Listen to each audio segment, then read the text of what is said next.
Guidance and blessings. It's Tata. I just want to talk to y'all a little bit about something. All right. I'm going to let y'all know right now what's the most expensive spiritual practice that's in the world right now. That is Ifa. That is santeria. That is the look of me community. That's the most expensive spiritual system you could ever join. You know, everything costs money in that system. You know, a lot of money too. I'll give you an example. You go to a santero and he does a reading for you.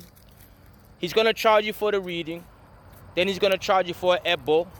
Then he's going to charge you for all the animals on top of it while he's charging you for the ebo.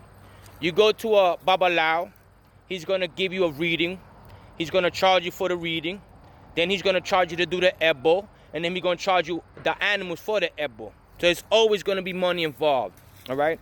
When it comes to santeria and it comes to the Osha spiritual system, they're quick to give you things. They're quick to give you your elegua, your guerreros. Quick. You need this. They give you it, you pay that money for it, and then you're stuck in the water. Why? Because you can't tend to your own things. You have to rely on them, right? For them to feed your things, to do things for you. So you still have to pay for that, right?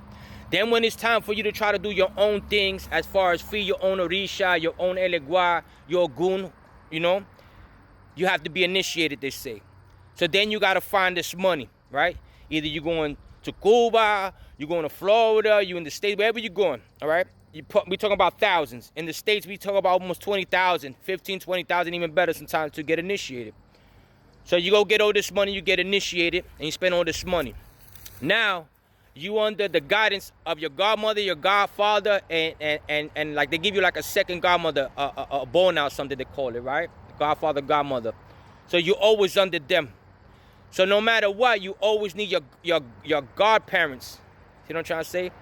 And then if you have a fallout with your godparents and you paid all this money and the house ain't great for you, now you're stuck in the water, fending for yourself, trying to find out where you pick up the pieces from with all this money that you spend. All right? So what I'm trying to say, before you get into Ifa, before you get into santeria, do your homework, you know, because it costs a lot of money, right? And if you ain't developed right, then you're stuck in the water. And then I was talking about earlier in the video how there's some santeros, and some santeras that once they get initiated, there's power tripping.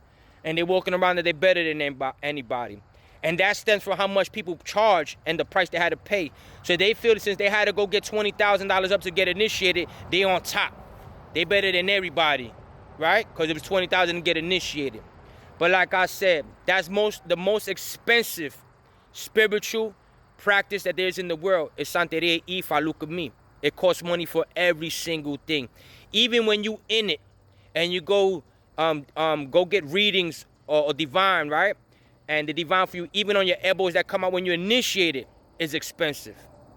So keep that in mind. That's why I don't knock santeria. I love santeria coming up. I followed it, you know. I was attracted to it because Elegua came to me and he made me attracted to it. But then when I started seeing the way it was going and how people are conducting their business and how people are messing with people's spiritual, how can I say this? Their own spirituality, it bothered me. That's why I said I love being an espiritita, third generational. I baptized in Mesa Blanca from little, and I love espiritismo, right? But my second thing is palo. I love palo.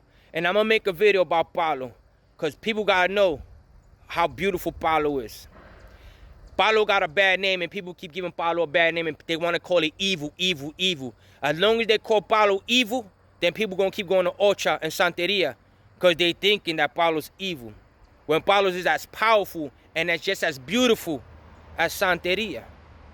Hear what I'm trying to say? And it ain't that much money. Once you get initiated in palo and you become a palero or palera, you full-fledged, you have licencia.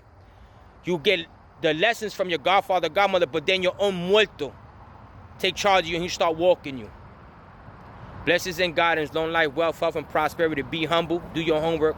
Like I said, if you got the money for it and the house is right, do it. But it's the most expensive spiritual system, spiritual practice that's out there. Salam alaikum, alaikum salam.